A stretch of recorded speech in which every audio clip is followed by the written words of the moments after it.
I think we can all agree that sometimes freelancing just kind of sucks. We have those feast or famine months, and all the time on this podcast, we talk through ways to eliminate the feast or famine cycle that freelancers go through. However, even whenever you have your client acquisition dialed in, you can still have these wild feast or famine months. And I remember back midway through my freelancing journey, I had this wild swing from one month to next where I had $20,000 one month and $1,200 the next month. And it's in these famine seasons, whether they last 1 month or 2 months or 3 months, where we can run out of money before the end of the month or before the next big feast month happens. And so that brings all sorts of stress on us because we can't cover just basic financial things that we have to cover as freelancers, and not just freelancers, but as humans who own things and live places and have things that we like to do.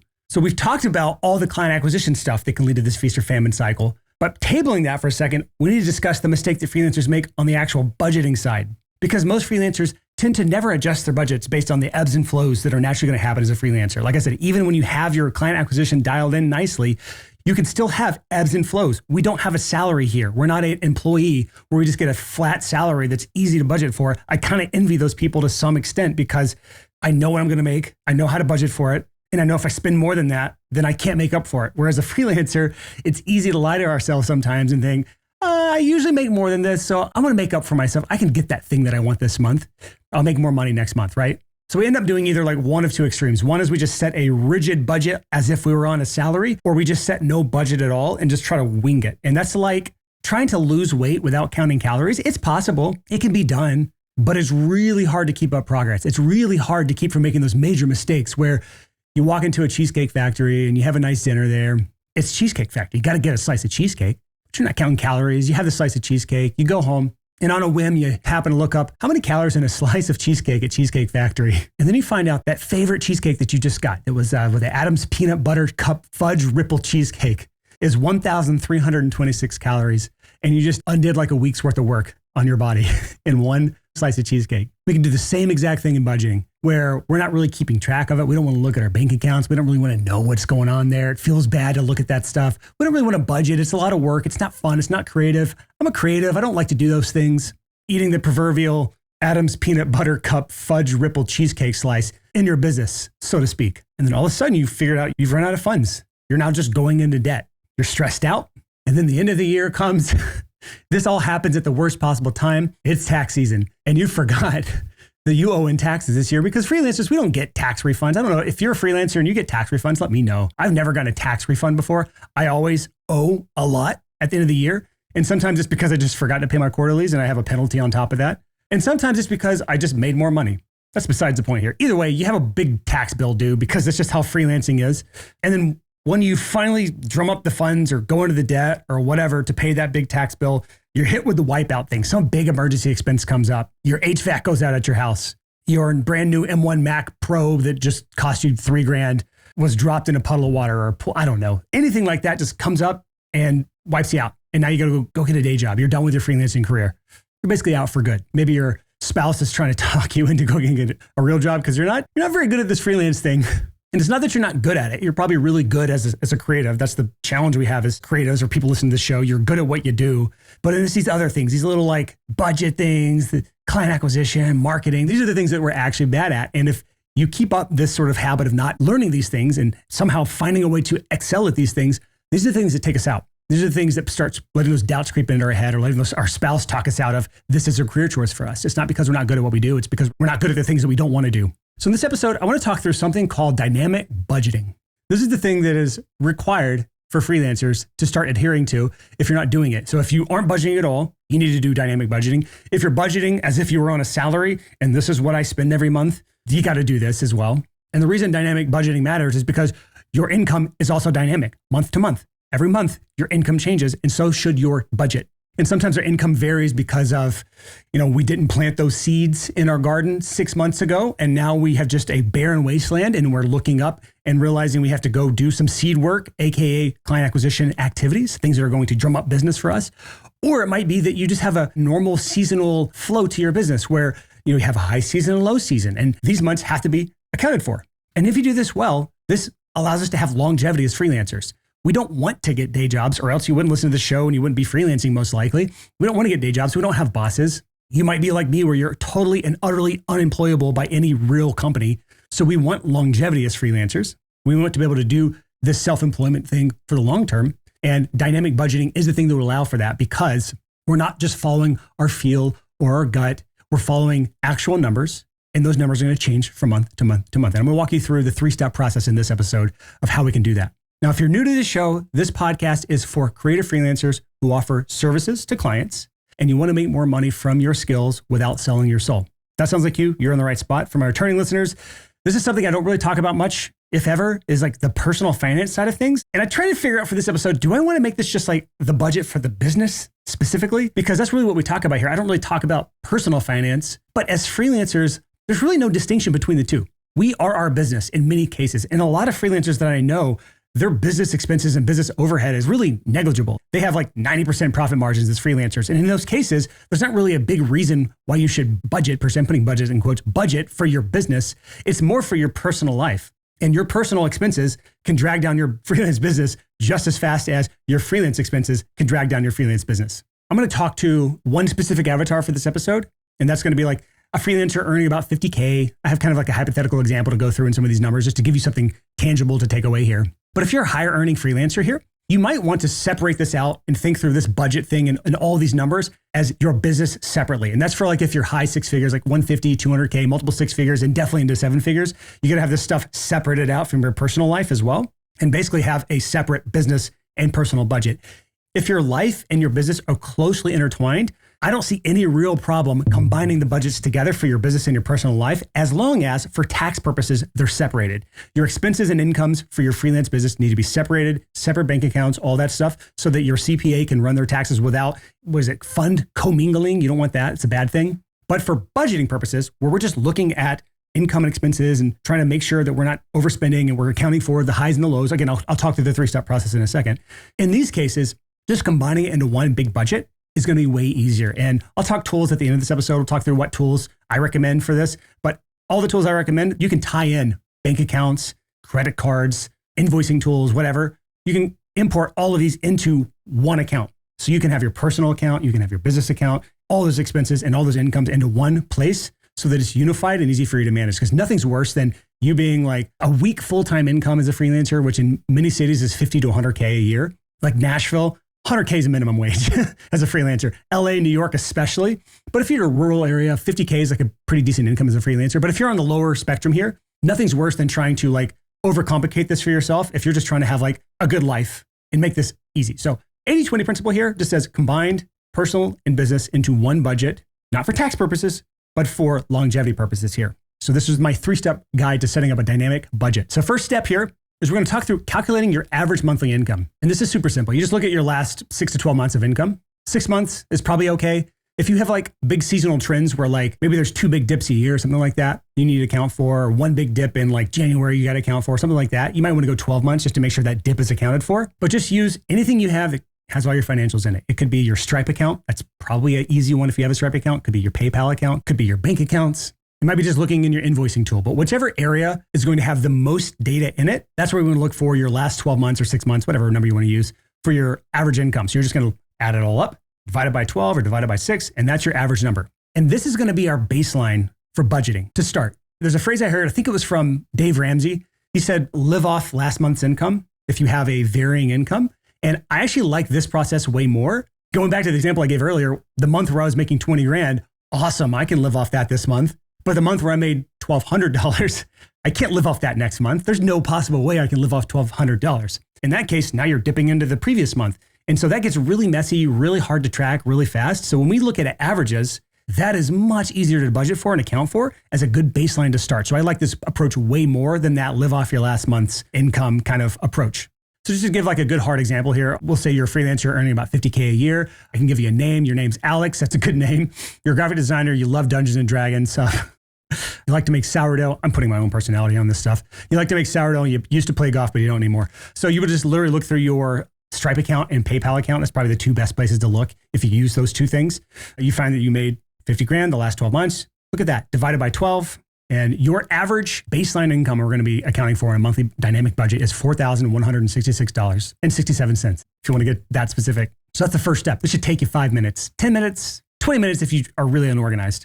So we got our average baseline now. Awesome. Step 2, we're going to categorize expenses. This is the part that sucks, especially if you don't have a budgeting tool or an accounting tool or something that's already set up to do this. If you don't, I will point you to the direction of 2 different tools that I'll recommend that is probably easier to do the second step if you're using that tool. Otherwise, it's a very manual, laborious process where you maybe export your bank transactions, your credit card transactions, and then put them into a spreadsheet and do a little drop down and categorize them by hand. Do that if you're like so broke you just can't afford to pay like the $7 a month it costs or whatever for a budgeting tool. Think about how much time it's going to save you to use a tool. It will save you more than $7. I promise that. So use a tool. But basically, we're going to kind of categorize this into a few different categories. We're going to look at first something called fixed expenses. And these are the expenses in your month that remain mostly unchanged. They may raise occasionally over time, especially with inflation, but things like your mortgage or rent, any insurance you pay, any kind of subscription services you pay for, that's business and personal. Netflix occasionally will raise the price, but it's the same subscription every month. These fixed expenses are really important because they don't change over time. So there's no variation to this. These are ones that we really can't do much about in most cases, except for maybe the subscriptions. We can't cut out our rent or mortgage if things get bad. We can't cut out our insurance if things get bad. There's very little leeway here. So it's important that we know what our fixed expenses are every month, because this is like every month, these have to be paid essentially. And we can guarantee they're going to be there. Next is something called variable expenses. And these are expenses that vary from month to month. These are fluctuating things that can ebb and flow. They happen or they don't happen. And this is where you got to get, again, averages, because it could be 1 month you paid for a conference or something, and you go there every year, but it's only once a year expense. More commonly, things like utilities, that's like a usage base. Groceries, another kind of usage-based expense where depending on how much you eat or how expensive you order or what kind of store you shop at, Publix versus Whole Foods versus Walmart, those numbers are going to go up and down based on that, so they'll fluctuate. Gas is another one depending on how much you drive and how fuel efficient your car is. But there's other ones in this kind of variable expense category that you may not think about. So just to give you one example outside of the box is like client acquisition costs. If you are adhering to some of the things that we talk about and teach in this podcast, there are always costs associated with acquiring clients. Always. It's either time and attention or money. If you're spending money on client acquisition, those are likely always going to be variable or fluctuating costs. So it might be that you have ad expenses if you're running ads of some sort, whether it's PPC or paid social. It might be that you have lunch meetings with potential clients or with past clients. You can call it networking, but lunch meetings are an expense for the business that vary. It could be that you have events that you attend locally that have some sort of fee associated with them. If it's a subscription or recurring fee, I'd probably put that in fixed expenses. But if it varies from week to week or month to month or how often you go, that's something I might put into here. And then there's a bunch of other things under the client acquisition umbrella that's worth thinking through and looking at your past expenses. But the best thing to do when we have this number is look the trailing 12 months and come up with that same average. So going back to our example of Alex might have a $1,200 rent month to month, might have $300 a month health insurance. These are the fixed expenses. I meant to go back to this. $150 a month for like software subscriptions or different things he pays for. And then phone and internet might be $100. So the total fixed expenses are $1,750. And that is pretty consistent from month to month to month. It might creep up over time. And then for variable expenses, you might have utilities for a couple $100, groceries are $400, transportation for $150, whether that's Uber or car expenses or a car payment. Entertainment could be about $100. So the total variable expenses is about $850. And it's important, again, that we average these out or just take maybe your worst month and consider that the budget every month. And anything less than that is just extra savings for you. So it depends on how conservative you want to be here. Again, averages are great because when you prepare for averages, you'll always have the regression to the mean. So if you have a really bad month expense-wise or income-wise, it will usually revert itself back unless the universe is against you right now, in which case the mean could go down. The next kind of category here is something called unexpected expenses. These are hard to count for because they are by nature unexpected, but there are a few things you can expect to be unexpected that you can prepare for.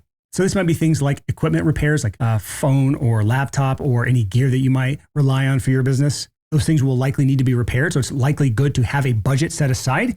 There's other things in the personal life like healthcare, not health insurance, but healthcare. So co-pays, or if some medical thing happens that you need to pay out of pocket for, or your insurance only pays a certain percentage, those are always unexpected. So having some sort of nest egg aside for those unexpected expenses is just good to have. And then finally, my favorite budget in the unexpected expense category is what I call the stupid tax. And the stupid tax is for me personally, anytime I do something really stupid that incurs a cost in my business or my life. So recently, an example is I have a very old car. So a 2006 Honda Pilot. I bought it in 2010. It's 2024 now. I still own it, still have it, still drive it, still runs well. And in 2021, we got these new tags in Tennessee that went from white tags to blue tags.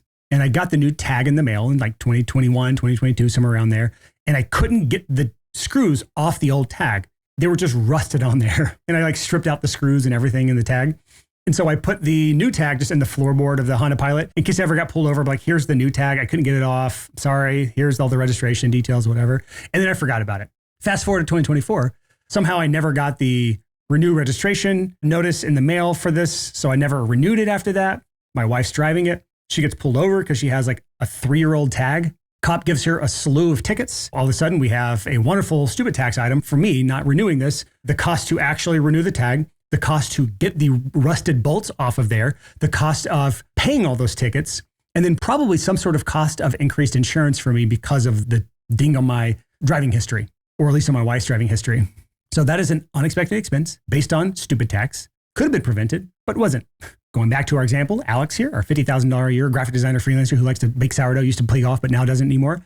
Alex decides to set aside about $300 into kind of a separate savings account or a sub account if you're on a bank that has sub accounts in it to account for these unexpected expenses. And then final category here is savings and taxes. This category is a special one because most freelancers are just like, whatever I have left, I'll save. But they don't treat this category the way it should be treated. So when we look at things like taxes, which we have to pay, emergency funds, which we will obviously need, retirement, we treat this as non-negotiable expenses, just like anything else. When we treat these like non-negotiable expenses, then we can account for them. You will pay taxes. That's non-negotiable. Things will likely go wrong, thus needing emergency expenses. You will probably retire one day. So it likely makes sense that you would want to set aside some sort of money for retirement. So this is where it's worth discussing a few things. First is just talking about emergency fund. This is where Dave Ramsey is like the king of advice. So I just say, do what he says to do. It's something like get 6 months of emergency expenses together, especially as freelancers. That can help immensely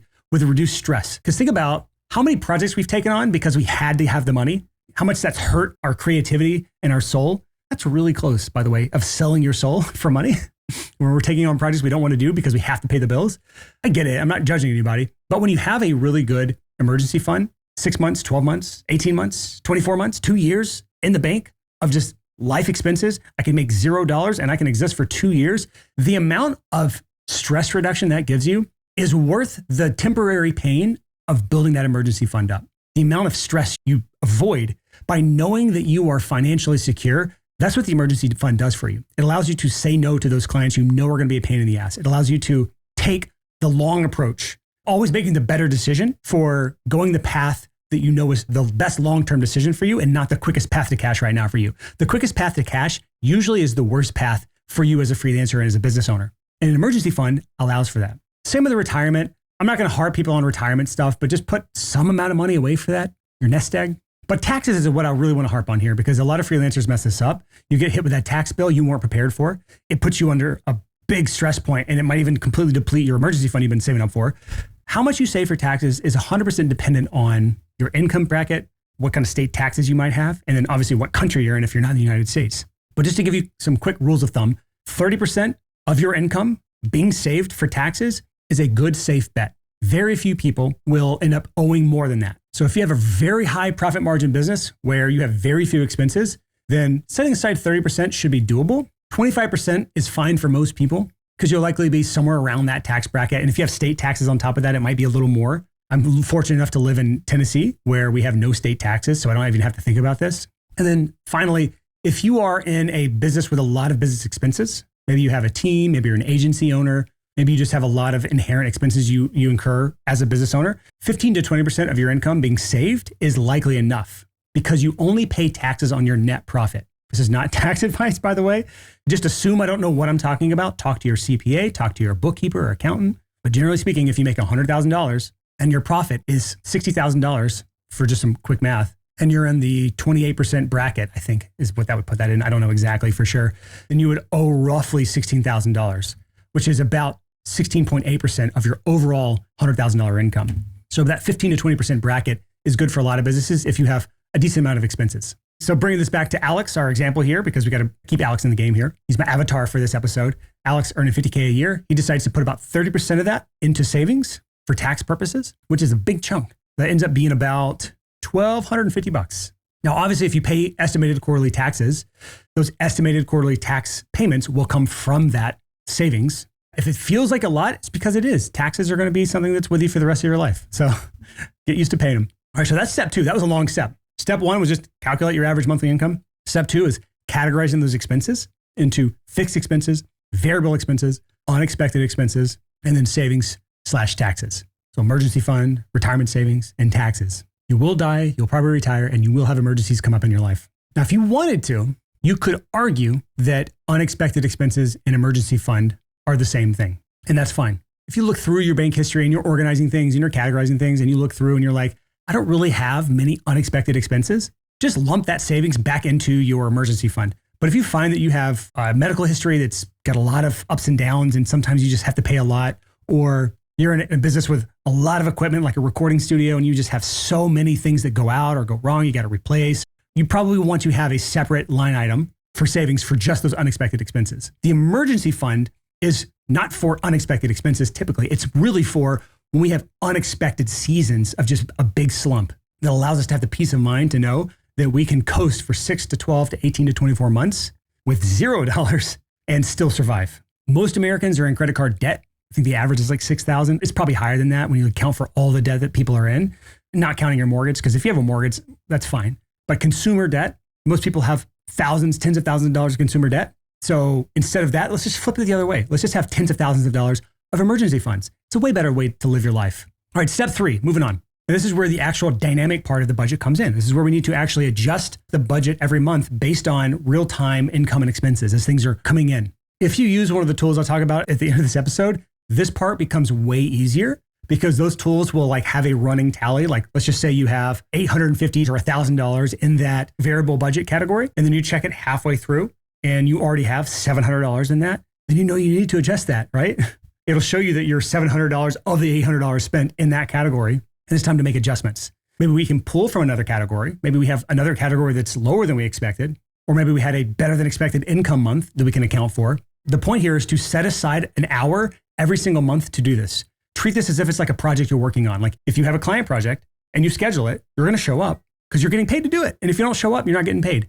This is the exact same thing. If you schedule it and you show up for it and you get this done, you get all the benefits from it. If you don't, you get all the liabilities that come along with not tracking this. So when you step on that proverbial scale 6 months from now, and you're not the proverbial weight that you want as a freelancer, it's because you kept eating the cheesecake because you're not tracking this stuff and not realizing the damage it's done. Yes, I did pull back the stupid food analogy I brought in earlier, but you get the point here. By setting up this regular cadence of reviewing the budget and making adjustments based on what your real-time income and expenses are doing, you can avoid these massive mistakes that really pile up for people because they avoid these numbers. They don't want to look at this stuff because it's scary. And you know the numbers aren't going to look good this month because things weren't great. But by setting aside this time and prioritizing it, we can now spot the problems before they really become problems. So for example, you might find that in a good month, you can start paying down debt faster. Awesome. Or in other months, you might find that because things are bad, you need to start cutting back on some of that optional spending. Those things like entertainment, going out with friends. It sucks, but sometimes we have to make sacrifices. We can't just maintain the same lifestyle we've always had if we have a string of bad months. We have to make cuts. This is the thing we sign up for as freelancers. And if you can't stomach that, if you can't be okay with giving up certain things that you feel like you might deserve because you truly have a string of bad months as a freelancer, then you're not cut out for this. And that's okay. You go get a day job, that's fine. But that's not an option I have. So I have to make this work. Another reason to review this is you might actually have these planned seasonal dips, depending on your niche, where you know that in certain months or certain times of year, things get bad. But because you've planned for averages, you can maintain that lifestyle because you know, based on historical averages, I know that the upcoming months will be better. And if you get to those months and you realize that things aren't what you thought they were going to be, that's when it comes time to really start making those cuts and readjust those averages. In like big businesses, publicly traded companies, they call this adjusting their forecast. Companies will forecast what their planned growth is going to be and their planned profits. When the market changes or market conditions shift, they will adjust their forecast and then they'll see their stock either shoot up or they'll see it tumble. Well, we're not a stock that's traded, thankfully. Good God, that would suck if that was the case. Talk about having self-worth issues. But we can forecast what we're going to earn. And when things change, we can change that forecast. Again, this is the dynamic budget part. The budget changes based on market conditions. So going back to our buddy Alex here, he has a month where he earns $5,000. Pretty good month, 900 more than his average. Since all the categories are right where they should be, and he's got more money to play with, he can take that extra $900 and put a portion towards his taxes, because in good months, we need to set aside more for our taxes. He'll set a portion away for his emergency fund, a big portion of that, and a portion away for his retirement savings, depending on how aggressive he wants to be with his retirement savings. But then on the flip side, on a bad month, maybe he earns $2,000 in a month. That's a really bad month. That's like $2,100 under his average. So in these months, he has to find ways to cut back. So easy ways to cut back are cutting out discretionary spending. We're really good at canceling Netflix and Disney Plus and all those HBO Max. We're good at canceling those for a month. We know how to do it. It's kind of a tedious process sometimes, but we have it on speed dial, basically. We can cancel it and we'll turn it on next month when things turn around. Maybe we shop at Aldi instead of Whole Foods, save some money there. And then maybe this month, we're not putting aside money for the emergency fund. Maybe we're not putting aside money for retirement. If things are really bad, maybe he even has to pull a little bit from his emergency fund in this case. It's not ideal, but that's what it's there for. But because he's planned for these things, he has that ability because he has the runway to do it. Versus what a lot of people have to do is they treat their credit card like a emergency fund. And so you start dipping into that credit card. That credit card balance starts going up. And now we owe interest because you're not paying more than the minimum payments. And so now we have an additional expense in our life. And now we have higher overhead, another fixed expense. See how this starts to go the other way? We don't want that. So let's talk about budgeting tools now. Because budgeting tools are the things that I think actually make this stuff work. It's really hard to do all the stuff I explained in this episode manually with a spreadsheet and just a brain. If that's you, congratulations, you're a savant. Still think you're wasting a bunch of time, even if you can do this, doesn't mean you should. So there's two tools that I recommend for different reasons. And you probably know at least one is, I can almost guarantee you don't know this other tool. You probably know of one called YNAB. You need a budget, YNAB. Everyone calls it YNAB in the YNAB scene, but it's called You Need a Budget. Very appropriate name. You probably need a budget. You probably don't have one. People don't know that you can actually use this for your business. People use this for personal budgeting all the time. I actually use YNAB in my business. One of my businesses at least. And I have a bookkeeper that runs it all for me. And we can create projections in it. We can create all these categories that I talked about and then some. We can budget out ahead for future months. It is a wonderful tool. The philosophy of YNAB is give every dollar a job. I think it's called zero-based budgeting, something like that. It just means that every dollar that comes in that account, you're assigning it to a category until that incoming account is zero. There are no dollars sitting in that incoming account that are unaccounted for. Every dollar is assigned to something. And if you're in negative balance, it means you don't have enough money. You got to pull it from the other funds. It's almost exactly like Dave Ramsey's envelope system. If you've ever heard that or learned that, it's like the envelope system where basically you just take your money and put it into an envelope every month and then pay in cash for everything. That's like an ancient system that no one uses anymore. This is a digital, modern 2024 and beyond version of that. The problem with it is it's extremely tedious. That's why I pay someone a decent chunk of money to do it for me. And it's easy to mess up. The first time I ever tried to use this, I did it for a while. It became so tedious and hard to manage. The budgets didn't add up. And it just became overwhelming and I just gave up. So if that sounds like the type of path you might go down, this second tool is probably better for you. If you're like super anal retentive, you love numbers, you love spreadsheets, you love reconciling accounts, go with YNAB. It is awesome and it is wonderful for certain people. And if you have someone you can pay to run it for you, even better. For these other people, like me, if I'm running it myself, and people like you, if you're running it yourself, and you're not super savvy with budgeting tools, I recommend another one. This is what I use for my personal finances. Since my business is bigger, I've separated completely my personal budgeting and my business budgeting. So my business budgeting, where someone else does it, they do it in YNAB. My personal budgeting, I do it in this tool. It's called Lunch Money. There's a URL for it. I have a referral link somewhere, but I don't really care. I get like such a small amount for referrals. And this is genuine referral. I'm not promoting this tool for a referral link as if I ever would. It's called lunchmoney.app. It's like a solo founder. It's like a really small, like family-owned, operated software company. No one really knows who this is. I think my best friend Trevor found it through Product Hunt years ago. I've been using it for like 6+ years. I love it. The reason I love this is because it reminds me of Mint. If you ever remember mint.com, I don't know if it's still around. I think it got sold and changed hands. Mint.com was cool. It was easy to see your budget, a lot of automated tools. The problem was it was too automatic. Because it was so automatic, I never checked it. I never did anything. Lunch Money is a really good blend between YNAB and Mint. There are some manual things you have to do as far as like approving transaction and categorizing things for the first time. And then still just checking them off as like, yep, I see that. I check them off as done without being so tedious that I have to balance a zero-based budgeting tool like YNAB. The cool thing is it'll track your averages for you. So it'll tell you your income over the last 12 months on average. It'll tell you your expenses in each category on average. YNAB does this as well, by the way. It'll automatically create the averages for you and it'll suggest the budgets for the upcoming month in each category based on average spending. So it literally does exactly what I'm talking about here. And then for the dynamic part, if you check in once, twice a month, it will show you how much of the percentage of the overall budget you have actually used so far so that you can plan and adjust things accordingly. Both of these tools, YNAB and Lunch Money, can actually be utilized for business and personal at the same time. Even though I separate them, I could do my business and my personal expenses all in the same account And that's what I recommend for, I think, most solo freelancers to just do it all in one account, unless you have a really good reason to separate the budgets out, or you just want to separate them out. There's no problem separating them either. It just is easier if you just have one big budget to account for, where all your personal expenses are in there, all your business expenses are in there, all your business incomes are in there,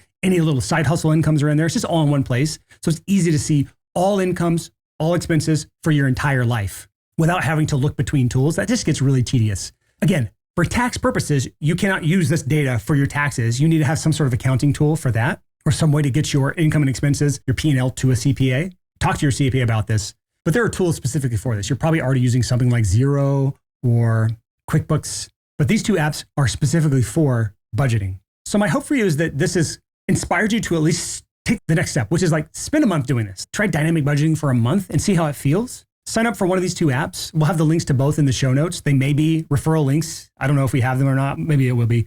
If they are, that means I'll get some like small bonus for that. Maybe you will too. I know for the bank that I recommend, the bank will give each of us like $40 by using my referral link. So there's actually an incentive for you to use my banking link for the bank I use. But go to the show notes, sign up for one of these two apps, or just sign them up based on looking them up on Google, and try it out for a month and then let me know how it goes. I'd love to know, like reply back to an email, comment in our community, comment on the comments on YouTube if you're watching there. But the goal is to create some stability and predictability in your freelance business. One way is fixing, again, the marketing side, so you have consistency there. And you can call that offense. It's like generating more revenues offense. And then on the other side is making sure you are spending the money you have diligently and that you're not overspending, AKA eating the 1,250 calorie peanut butter fudge cheesecake. You're not making those major mistakes that are going to wipe you out. So if you can do the offense and the defense, that's how we have a sustainable freelance business that has longevity, something that we can do for decades, not days. And I don't know about you, but that sounds good to me. So hopefully this episode was helpful for you. I might have a couple more kind of these like personal fancy kind of topics to cover. There's some stuff I didn't get to cover to this episode. So if I get a good response here, maybe I'll do some more of these. But either way, thank you so much for listening to this podcast. I really, really appreciate you taking time out of your day to listen. So until next time, I'll see you next week on the Six Figure Creative Podcast.